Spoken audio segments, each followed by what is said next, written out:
Okay, I said for part 10 we would go through some of the cooler items that were announced in some of the later sales bulletins. I do think it's really important to note that there are several types of bulletins available from John Deere. Even now, dealers have DTAC, which is Dealer Technical Assistant Solutions or something like that. But there's lots of different types of bulletins: price bulletins, parts bulletins, sales bulletins, service bulletins.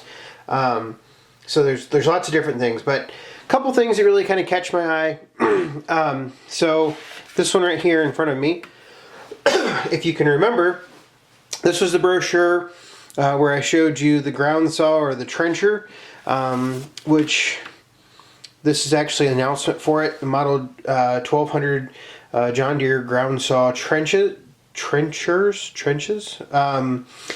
Designed and manufactured exclusively for the John Deere Model 140 tractor by Hawk-Built Corporation in Benton, Iowa.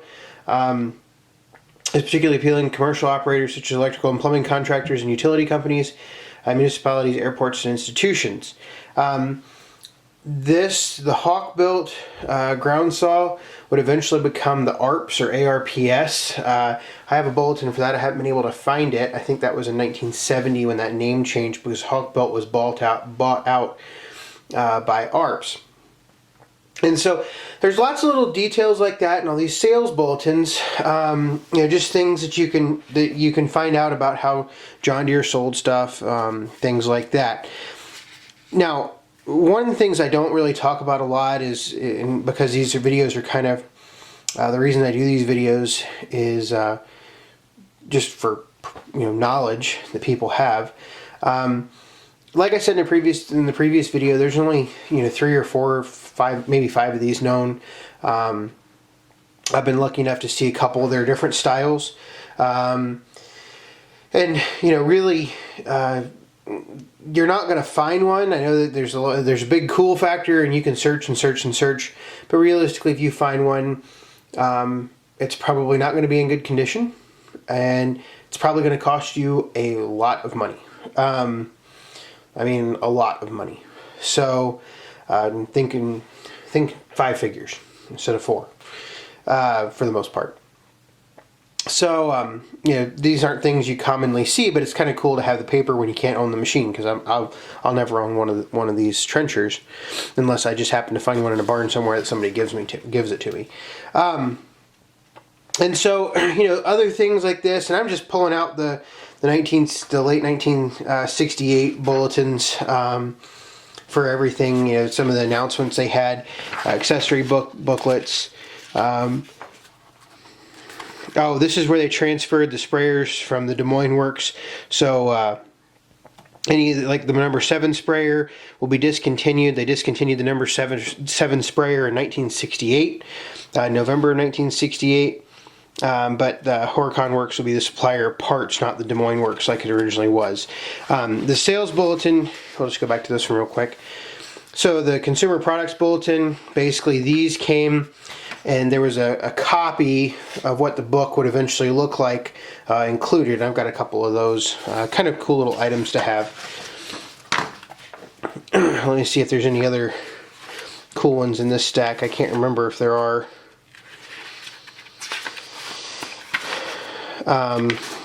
Some corrections. Here's one in 1968.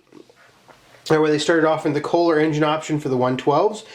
This was when we talk about service manuals or service bulletins in the next video. I will go over the change in the Tecumseh HH100.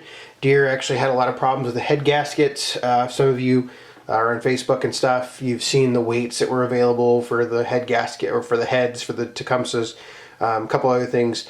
There's actually a big long write-up in all the service manuals, but this is where they announced the Kohler engine option for the 112 tractors over the.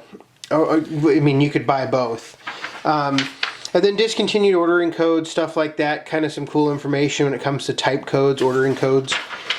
All this was hand typed. You can clearly see by that distribution right there.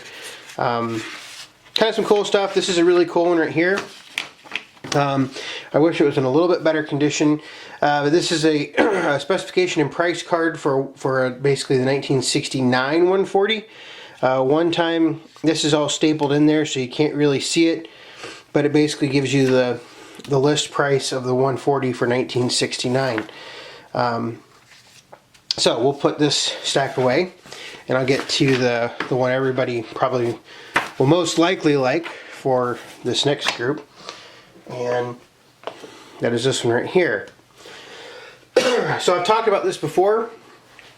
1969, John Deere started offering the custom color tractors. The 110, the 112, and the 140 were all available in custom color. Now, custom color is now what we call Patio, a Patio tractor. But this was the announcement for it in January of 1969, basically where they said that it would be in dogwood white, and then you could get the hood and the seat kits. You could get the hood and the seat kits in either sunset orange, patio red, April yellow, or spruce blue. So certainly something kind of nice to have in terms of announcements there. I think I have the announcement where they did away with the patios in 1971.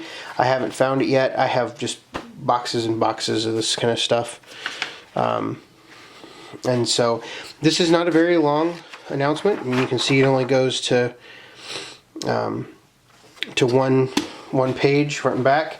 And the conclusion, the trend of choice of color is becoming increasingly important product feature. I'm going to start over there. A trend to choice of color is becoming an increasingly important product feature, especially with the color-conscious consumer purchasers. The momentum of this trend is evidenced by the increasing quantity of consumer products that are being sold and available of choice of colors.